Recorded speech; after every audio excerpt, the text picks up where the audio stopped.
paling efisien untuk kita membenarkan individu ataupun pengundi yang COVID positif untuk membuang undi mereka.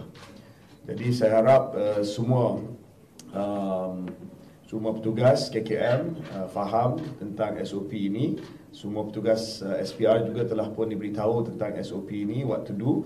Dan juga untuk orang ramai, pengundi-pengundi yang mungkin beratur lama, tiba-tiba nampak ada yang terus masuk ke depan, itu adalah pengundi di bawah kesihatan awam. Kita jangan cakap pengundi COVID, pengundi kesihatan awam, ya, supaya mereka dapat masuk keluar dengan cepat. So for voters, please be patient. If you see the KKM staff at your voting streams bringing a voter in straight to vote, those are voters who have public health considerations for us to allow them to vote and leave the voting polling station as quickly as possible. Untuk bagi pengundi positif COVID wajib pakai pelitup muka. Bagi pengundi-pengundi yang lain amat digalakkan untuk memakai pelitup muka. Ya, ini bukan optional, ini bukan digalakkan, tapi Menteri Kesihatan amat menggalakkan semua pengundi dan juga petugas di polling station untuk memakai pelitup muka. Ya, saya rasa lebih cermat, lebih baik daripada kita mengambil risiko. Because as you know, especially in the morning on polling day, there will be thousands of people in the polling center. Dan untuk kita nak jarak, walaupun kita encourage janganlah terlalu rapat, but it gets very crowded. Ya, jadi saya harap pengundi bawalah pelitup muka dan memakailah pelitup muka sewaktu membuang undi nanti.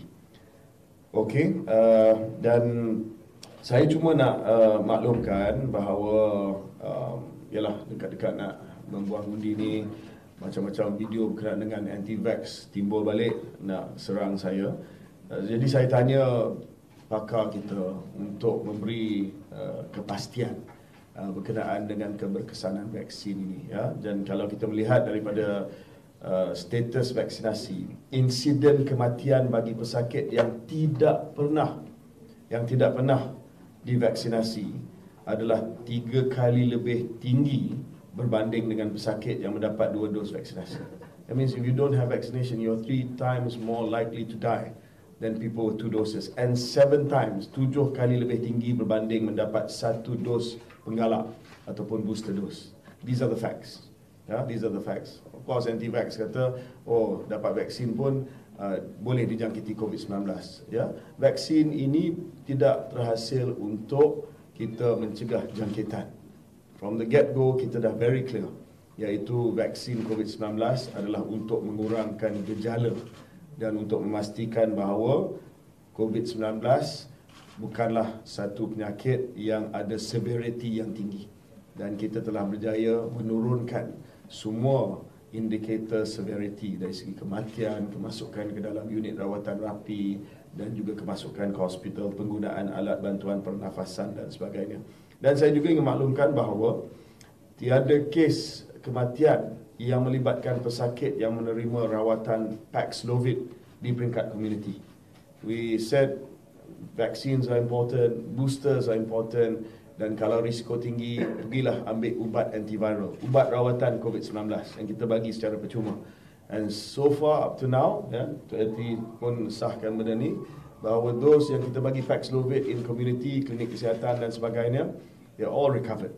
That means we are really probably at the edge, at the end of the transition to endemicity. Then very soon we can even go closer towards endemicity. So I would like to, saya ingin mengucapkan terima kasih kepada semua warga Kementerian Kesihatan Malaysia.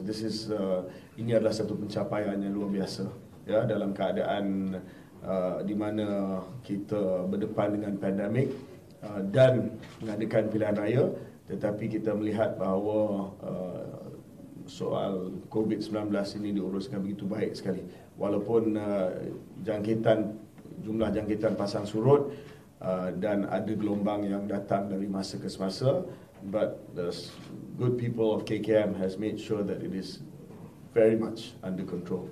Not only are you safe to go out and vote on Saturday. Tapi insyaAllah saya melihat we are heading truly towards endemicity very, very soon. Jadi itu yang saya nak sampaikan untuk memberi keyakinan kepada pengundi dan juga orang ramai bahawa as far as KKM is concerned, peraturan sudah ada untuk mereka yang COVID positif dan juga keadaan terkini COVID-19 sangat berkawal. Okey, ada soalan? No. Yeah. I just wanted to know, yes, I mean, everybody's going to be crowding around these next few days. I was just wondering what MOH's plans are in preparation for, I don't know, I mean, I'm just being an alarmist here, but maybe there might be an outbreak following the election the next few days. Are you guys mobilizing anything to prepare for it? We are we are constantly in a state of preparedness as far as the pandemic is concerned. The last 2 years has been challenging for the Ministry of Health, but it has also presented us an opportunity to ensure that our pandemic preparedness and crisis preparedness is at a very, very high level.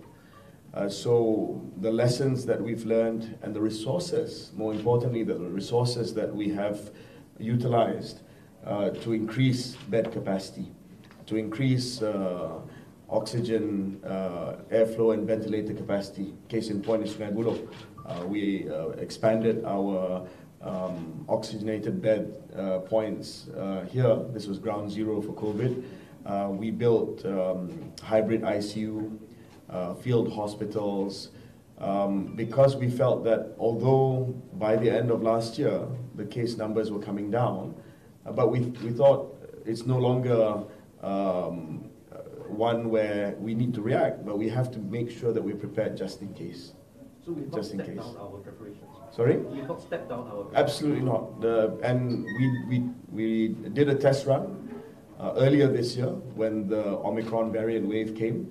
I saw that the preparedness of our hospitals and clinics were more than adequate to absorb any surge capacity that might take place. So I can give the assurance that our hospitals, our clinics, and our end-to-end process from testing to isolation, which is completely online and digitalized now, is in place. It's not gone anywhere. So if anything happens, and of course we pray that nothing does happen, we are more than prepared to accommodate any surge in any infectious disease from now, not just COVID-19. So you mentioned Omicron, the XBB variant. We haven't heard anything about it. No, we have. There has been cases of XBB identified in Malaysia, and I've updated already about XBB. XBB, as expected, has gained the upper hand now, and accounts for nearly half of all cases that have been sequenced. So about 25 out of 50 cases that were sequenced recently were XBB. And there have been some fatalities involving XBB, but for now, the XBB that we are looking at, there have been 24 XBB cases, 11 from Malacca, 8 from Selangor, 3 from random sampling in Klang. So it's overtaking the earlier BA5 variant. But again, XBB, BA5, there might be some growth advantage to the new variant in terms of transmissibility. There might be some immune escape, as in you can get reinfected by the XBB. But as far as severity is concerned, deaths and also admissions to hospital, we are not seeing that. So the latest is 40 new cases of XBB that was reported between the 11th of November to the 17th of November. Cumulatively, we have identified 60 XBB cases. But again, XBB is overtaking, but we're not seeing the correspondent rise in severity, which is a good sign for us. Calon Parti Rakyat Malaysia, 2 hari lepas dia buat sidang media di hadapan hospital ni, dan hari ini pun dia akan buat lagi satu sidang media di hadapan hospital ni berkenaan dengan isu vaksin mencegah COVID-19. Jadi pada pandangan OIM sendiri, apakah ia sebenarnya salah kerana dia menggunakan isu-isu kesihatan awam untuk menyampaikan? Dalam pilihan raya, calon-calon mempunyai kebebasan untuk bangkitkan apa-apa isu, termasuklah kesihatan awam. Ya, tidak bermaksud bahawa kesihatan awam itu tidak boleh dibahaskan. Tetapi saya minta supaya perbahasan itu berlandaskan kepada fakta. Kalau dia masih lagi anggap vaksin COVID-19 ni sebagai uji kaji, saya menjemput calon itu untuk merujuk kepada segala data yang kita ada di dalam KKM Now. Ya, kita bentang semua secara transparan bagaimana vaksin COVID-19 telah menurunkan kadar kematian, telah menurunkan kemasukan ke hospital, telah menurunkan kes-kes yang severe. Ini hasil dia. Ini hasil dia. Kita berada di sini hari ini untuk kita sama-sama melaksanakan tugas kita dalam pilihan raya umum tanpa apa-apa sekatan. Cuma kita galakkan, saya strongly advise and recommend to wear mask during voting day. But we are here because in large part due to the vaccination program. Dan kalau masih ada yang menafikan benda ni, then I can only show them the facts, I can only show them the statistics. But kita dalam negara yang berdemokrasi ni mestilah ada suara-suara yang macam mana pun fakta itu terang lagi bersuluh, dia akan percaya kepada apa yang dia nak percaya. But I think the majority of Malaysians know that the vaccination program was successful, effective and responsible for where we are today. I have a question. Yeah. Because earlier you mentioned that it's safe to go out to vote, and also there will be no special thing for the COVID patients. Yes. Okay, so now we still have the process to put the fingers in the ink, right? So will it be safe for? Yes, Yeah. it's safe. So as part of the SOP, everyone will be required, but especially those who are positive, to sanitize their hand before they dip their hand into the ink. That's it. I mean, we know it's an airborne virus. Yes, there is some risk of it being on surfaces, but we feel that as long as they sanitize their hands or the finger before they dip it in, that is safe enough. Thank you. Yeah. Thank you. Should we bring our own pens? If you like, bring your own pens, yes. Yeah, sure. I mean, that's also good advice. If you feel that you want to bring your own pen, bring your own pen. Yeah. But there will be sanitizers available. Yeah, and that should keep you safe as far as the voting is concerned. Yeah. But it's the mask. That's the most important thing. It's mask. That's the most important thing. Jadi YB calon pun digalakkanlah buat swab test nanti. Swab test? Untuk calon, calon kalau rasa tak selesa atau bagaimana calon-calon yang akan. No, kalau the advisory is still the same.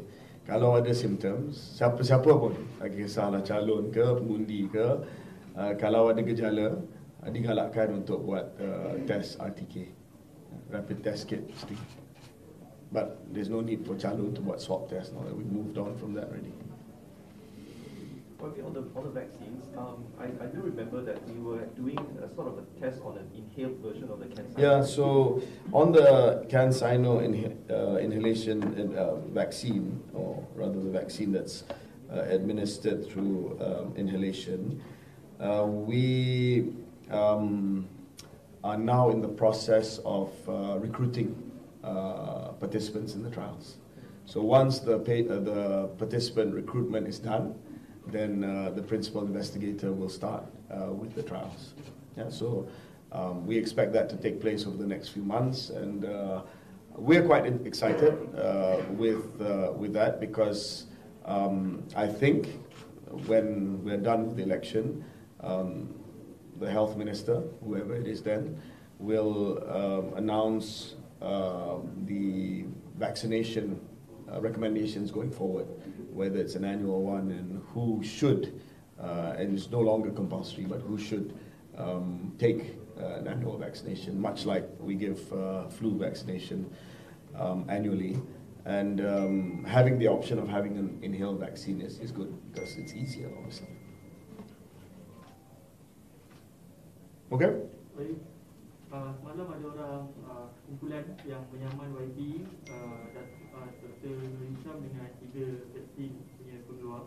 So apa komen YB terhadap Saya belum terima lagi notis saman tersebut. Kalau saya terima notis saman tu, saya kena minta peguam yang saya akan lantik untuk menjawab nanti lah. Ya. YB boleh komen sikit tentang WhatsApp yang tular. I already responded on Twitter.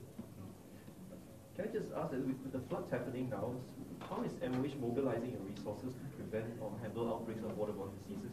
Yeah, so we have been preparing for the last few months already as far as floods are concerned. This is nothing new to MOH. We manage the PPSs, the temporary relocation centers. We have our officers there. If there are cases of waterborne disease or even infectious disease, we isolate people quickly, we treat them quickly. This is nothing that's new as far as KKM is concerned. We are used to the annual flood season and very much prepared to ensure that waterborne diseases and as well as any infectious disease is minimized. Okay, that's all. Thank you very much. Terima kasih. Thank you. I also just got the message.